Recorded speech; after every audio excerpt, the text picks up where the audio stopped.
someone out there right now is starting from lower than where you are right now, starting from further back, and they're doing the exact thing that you want to do, and they're gonna succeed at it. So why not you?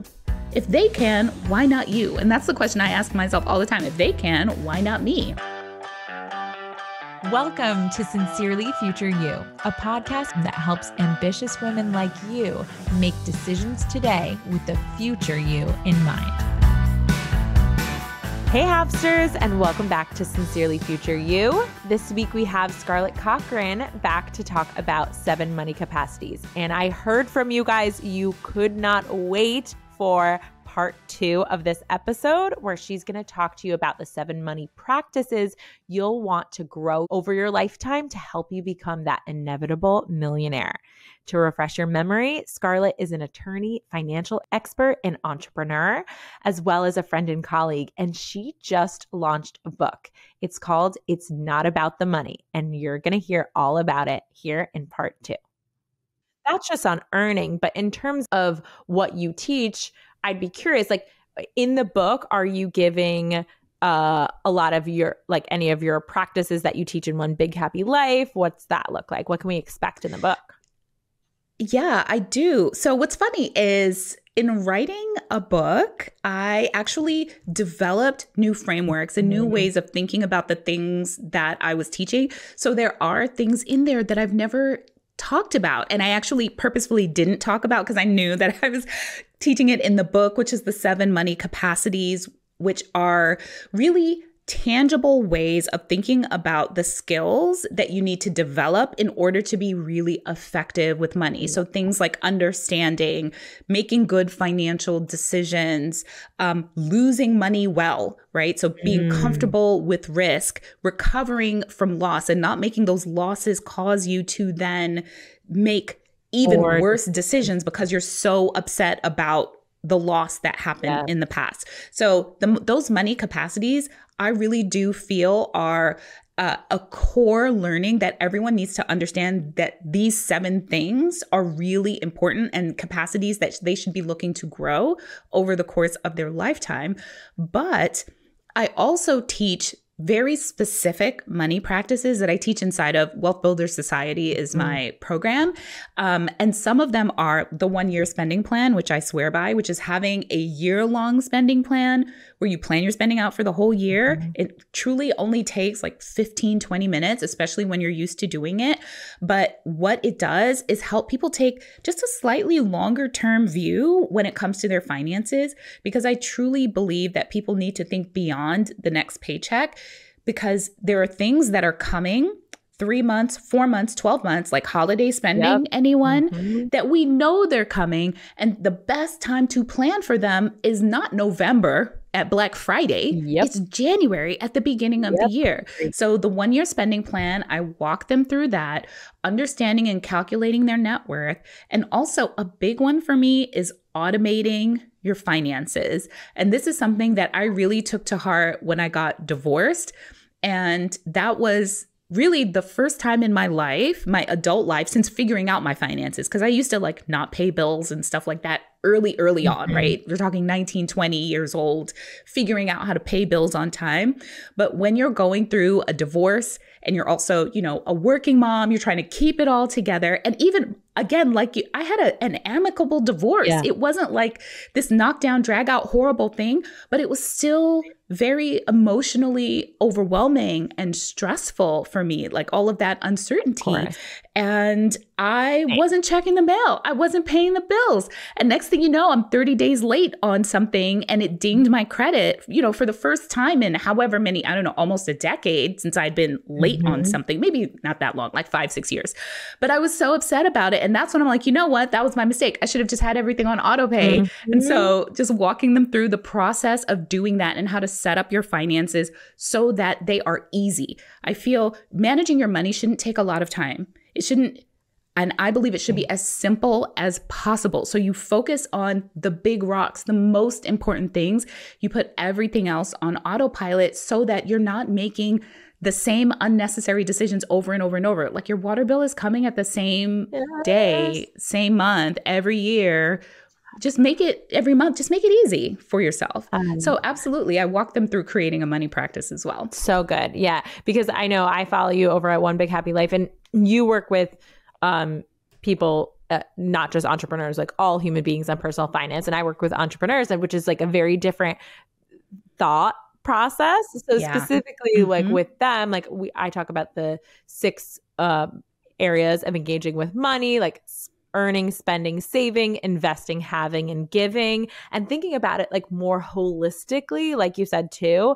But for those of you who are listening who are not an entrepreneur, like I know that it's just a different way of thinking. And I absolutely 10 out of 10. I mean, if you've been listening this far, you can tell that Scarlett knows her stuff. I think that I just wanted to have you on the show to give that more well-rounded picture of what it can look like if you're listening. And a lot of people are like, oh, I wish I was an entrepreneur. Sometimes I just listen to your show for the mindset piece, but I'm like, no, the money piece is important whether you're an entrepreneur and you have the capacity to increase what you're earning like any day rather than at the end of the year when you're getting a raise. You can still increase your net worth. And I know that obviously is what you speak to. So if you had kind of 1 or 2 things that you wanted to make sure that an entrepreneur heard about this, like I would be curious, because I think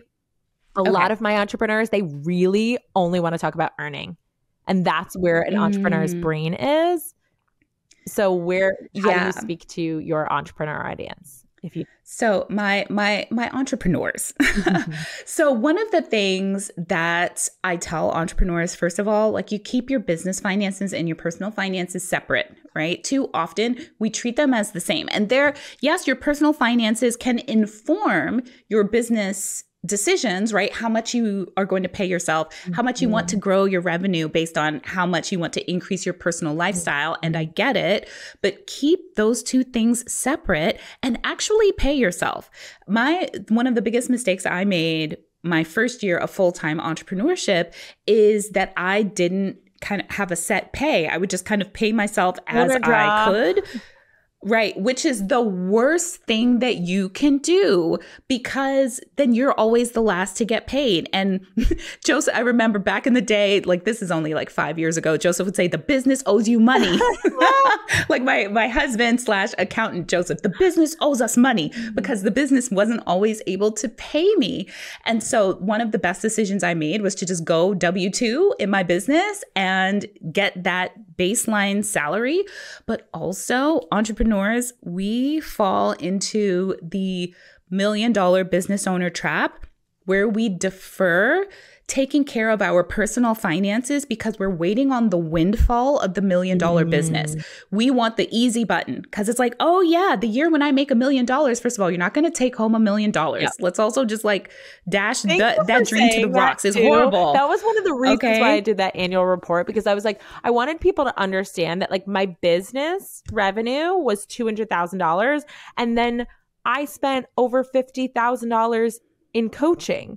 Like from that. So my take home pay was actually slightly less than 100,000, which still is like for a business owner, like 50% or like revenue is like very good, but it was slightly less. But I'm like, I don't think that people understand what it means to have revenue and then to have your take home. So yes.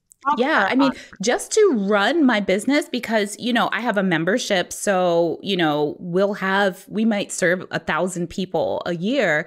So just to run the systems of my business is around $25,000 to $30,000 a year. Mm-hmm.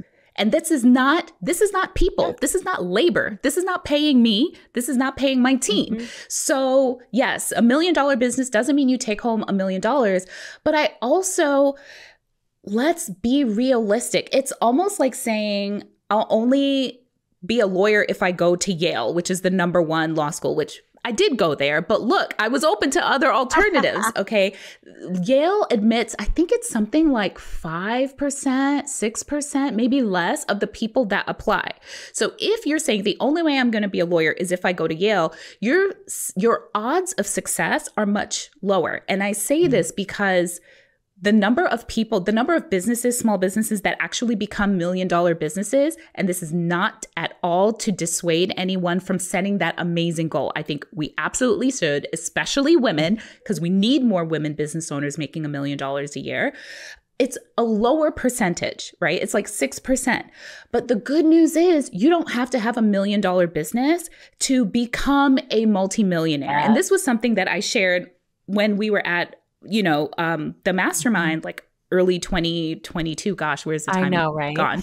But you can have a multiple 6-figure business. You could make 200,000, even 100,000, just depending on what else is going on in your life and what your expenses are, and still end up with 2, 3, 5, 10, 15, $20 million in your nest egg, because you take the easy path, the easy, lazy path to building wealth, which is that you just invest small amounts of money over a long period of time. Mm-hmm. And that's the mistake that entrepreneurs make. They're not investing in other investments. So they're not diversifying. They're putting all of their eggs back into their own business, which again, I get that urge, but diversification allows you to mitigate risk, right? To minimize the risk that you're taking. You don't need to put all of your eggs in your own business basket. Spread out the investments into some other people's businesses so that money is working for you and growing. So then you don't have as much pressure on your business. You can allow your business to grow on its own timeline versus beating yourself up that you're not already at $1 million in revenue. It's so good. And so like that's the investing piece. And then we've talked about the earning piece, and investing and saving kind of like hitting the same buckets here. And when I think about spending too, you mentioned about the cappuccinos, and I couldn't agree more. First of all, we literally just upgraded our Nespresso, because I was like, oh, Nespresso, I'm so fancy for a while. And then I was like, this isn't good enough. I love a latte. I don't drink coffee regularly. I want a luxury experience. I used to live in Spain. When I had coffee, it's a whole experience. And that's how I think of it. And I was like, you know what? When I think about what my take home was, which is still very good, I realize like I'm a lot further along than I was for a little while. I still think people are confused. If I told people what my take home was, obviously like post taxes, I think people would be like, how can you live the life? Like, I'm going to Costa Rica this August. When you think about your spending, when you're meticulous with where your money is going, and when you put it towards your actual priorities, and when I say like, hey, you know what? It's not important for me to have a housekeeper, because like I'm like, oh, it's just not important to me. What is important to me is that I'm able to do a super luxury vacation once a year. It is important to me to have cappuccinos. I like clothes, but do I need a ton of clothes? No, I like to buy one really nice piece of clothing per month. And when you're really thoughtful about the way that you're spending, it's easier to spend less money in a more impactful way. Would you agree? 100%. Yes. So much of our spending is really the default spending, where we're just spending and not really thinking about it. We're not being intentional. And that's another reason why I recommend the 1-year spending plan, because guess what else you're planning for? You're planning for the vacations. And vacations, I know this firsthand, were one of the first things that would get pushed out of the budget with the stereotypical story like, oh, I can't afford that. Yes. We just tell ourselves we can't afford it, but we never actually sit down to look at the numbers and ask ourselves, well, if I want this, if this is a priority to me, how can I make it happen? And what am I willing to not do instead? And yes, you will have to make trade-offs. But the thing is here that you decide on what really excites you, what you look forward to doing. And so for me, it's also vacation. So like we're getting ready to take my daughter to Disney for her 21st birthday. Yay. So Alexis, the daughter I had when I was 19, is now about to turn 21. And I did get a little bit of sticker shock because the post-pandemic prices are very different from the pre-pandemic prices. But, I'm adjusting. Like, this is the reality of the world that we live in now. And so now the question is, what are we going to do about it? But it's making sure to prioritize those things. And yes, those luxury things. So one of my long-term eyes on the prize is I want to add an extension onto our house and add a pool. And that's like $300,000, $400,000 of expenses that I'm planning for that I don't have to have, but I want to have. I want to add a gym to our house. So for my health, I want to add a pool to my backyard to make memories with my family in our backyard pool. And it's okay to say those are the things that you want. But that also means, well, I won't be spending $300,000 or $400,000 on some other things. Yep. And also it means that I'm looking at my income and I'm saying, all right, income, here's what we need to be doing within the next, like, ideally 3 years. So how are we going to make it happen? And that's why I say, it's not about the money. You start with the thing that you want, and then you start asking the question, like you said, asking if you want a different life, you've got to ask yourself better questions. And so are you, like, before this, I wasn't asking myself, hey, how do I just like make $300,000 or $400,000 so I can have this thing? But now that I am asking myself that question, it now becomes possible for me because I'm at least considering how to do it. One of the things that you brought up about, like, when I get there, which is, do you understand the math of what it would cost to have the thing that you want when you're a millionaire? And for me, that was a private chef. I was always like, I would love to have a private chef. I don't enjoy cooking. I love to eat healthy foods, but I only want healthy foods that are like really, really gourmet. Yeah, same. Yeah. And so I had a client that owns a private chef business. She cooks vegan food for Justin Timberlake and J-Lo and all the things. And I was like, I want to hire her. But like, even like, it's ridiculous. Like, per meal, it is, I don't even want to say out loud how much it is per meal, right? Oh my God, please. No, you've got to tell us. Right? You've got to tell us now. So it would boil down to about $3,000 a month. And that's for 4 lunches, 4 dinners for me, my husband, and my 6-year-old, right? So notice, like, my 6-year-old, that's only like half the week. Yeah, it's only half the week. Okay. Only half the week. So it's like, boils down to $750 a week, which I would say my grocery budget on average is about like maybe $1,000 a month for groceries. Then maybe I have $1,000 in dining out. Like, if I'm being transparent, maybe I spent $2,000 on food a month. And this would be $3,000 for 4 days a week. And I'm like, I don't know. And then I just decided to ask myself those questions. Like, what would have to shift amongst the 6 areas that we engage in money? Is like, do I want to up my earnings? Do I want to put all of the pressure in the earnings basket? Or do I want to have some of it on reducing my expenses? Do I want to pull some from savings? Am I more focused on this current thing versus that future thing? And when you're clear about all the future things, it becomes easier to say no to that. If it's just generally the future, I see my clients be like, oh yeah, like, let's do this now. Cause like the future can wait. But it's like, when you're really clear about, in 3 years, I want a pool in the backyard, that's harder to say no to than like, I'm going to like retire at 65 and have a nice life. I think it's important to have like those midway milestones to keep it fresh. So I have 2 things to say about that. And I want to touch on the retirement piece and how we can prioritize that, because I do feel like I believe that investing for retirement is one of those keystone money habits. It's not something that you get to not do. So I will put that out there, that it's like brushing your teeth. Yes. You could not do that, but all of your teeth are going to fall out. Okay. So like, it is required. Yeah, I feel that way for about you to do out. that. You move your body. Same way you brush your teeth. Yeah. And I'm trying to lean into working out as something that I just do, but it's just like for other people with money, that is a skill that you're going to have to develop in your mind, that not a month goes by where I'm not investing for my future, period. But the fun thing about, because I've been having this same private chef thing, because food is the thing that somehow is the hardest for us still to get together and always have, especially when you want healthy food that is going to nourish your body and help you live a long, healthy life. it can be challenging to get that food on the table, and you want delicious food. I'm right and there you with want you. it when you want it. But like, I'm done. I'm hungry. exactly. I don't want to be hangry. And I want it and now. I want it now. Exactly. And so, but what I thought, I did this exact same math, like how much will a personal chef cost? And it's true. Because I'm like all my meals. So $4,000, $5,000. But then I asked myself, what else am I doing that I could be outsourcing for less than the food part? Because it's not that I mind cooking. It's that I feel like I don't have the time to make the kind of food that I want to have. Mm-hmm. So could I do $2,000 to outsource? Maybe I don't do my laundry anymore. Maybe I don't do my cleaning anymore. Maybe someone else also does my grocery shopping and my meal planning, but the only thing I do is cook.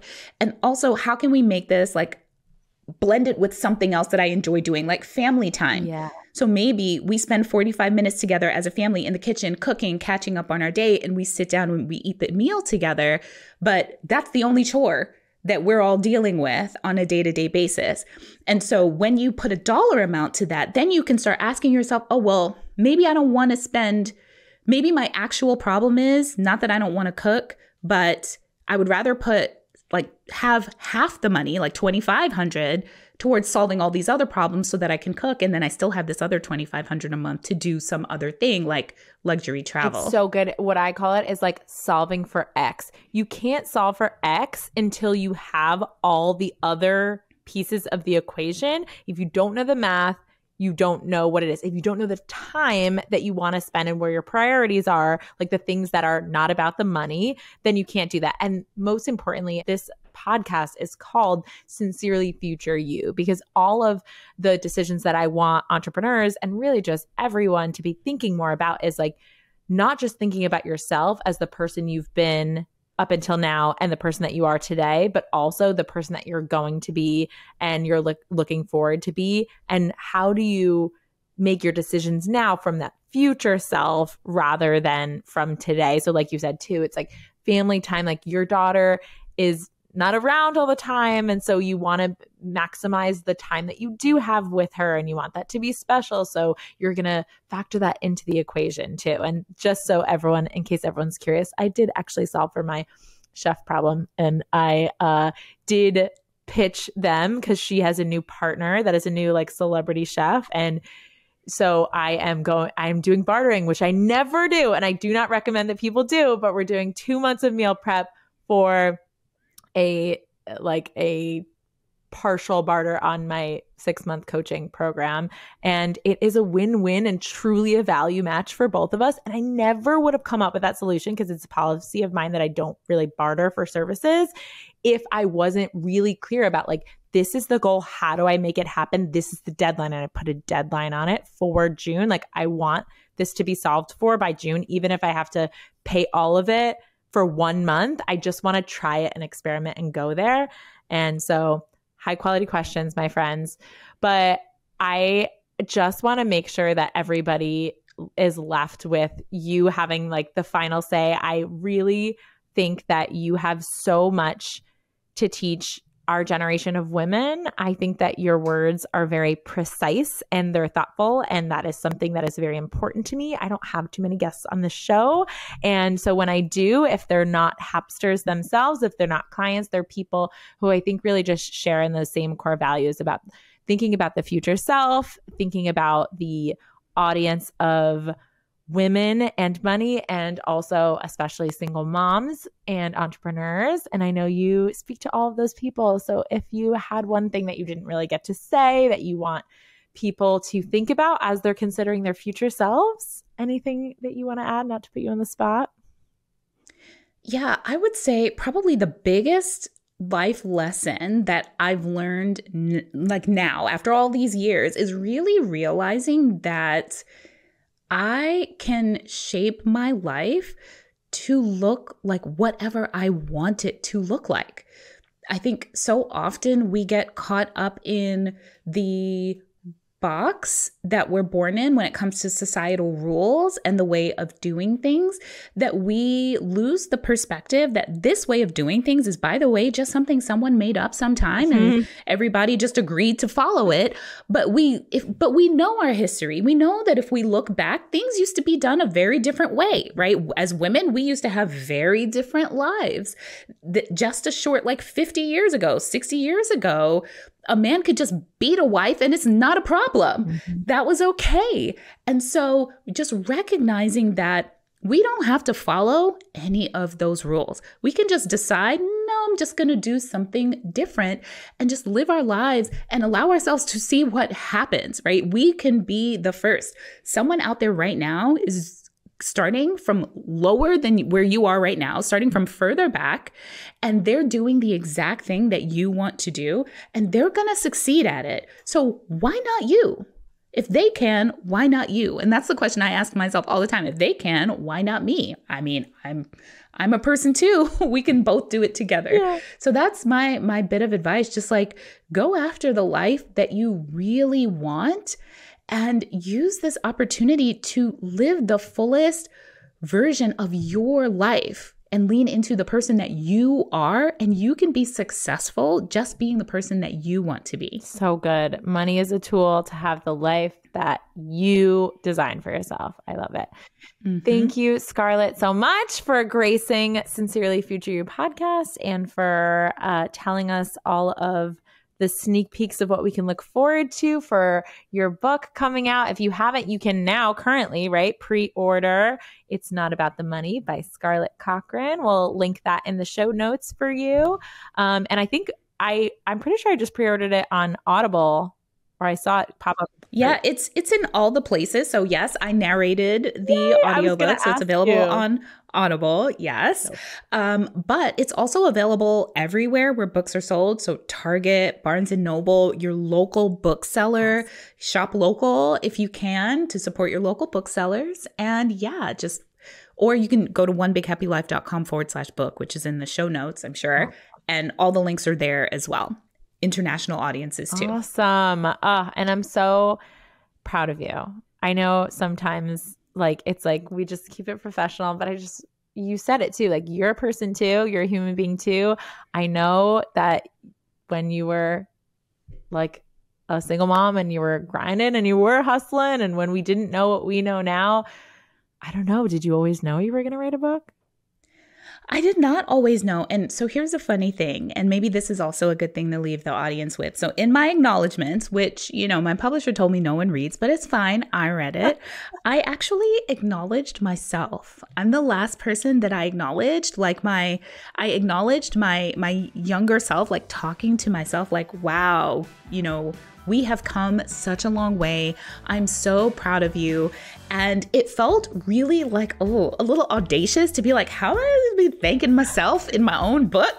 Hell yeah. But I think as women, we don't pat ourselves on the back enough. It's like not okay for us to say, wow, I did a really good job and I'm so proud of myself. And I was scared to put that in there, but I wanted it in there for myself.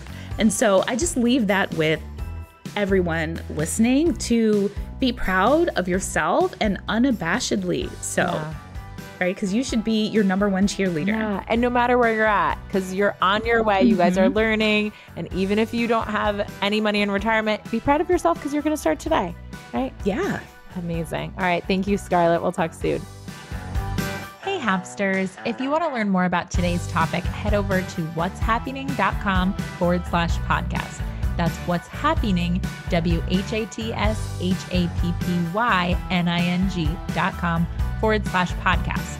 If you're a business owner and you're resonating with what we talk about here, what are you even doing? Come hang out with me over where the party's at on Instagram at What's Happening WJess. Again, that's happy, HAPPYNING, and book a discovery call to see if coaching is your next best step.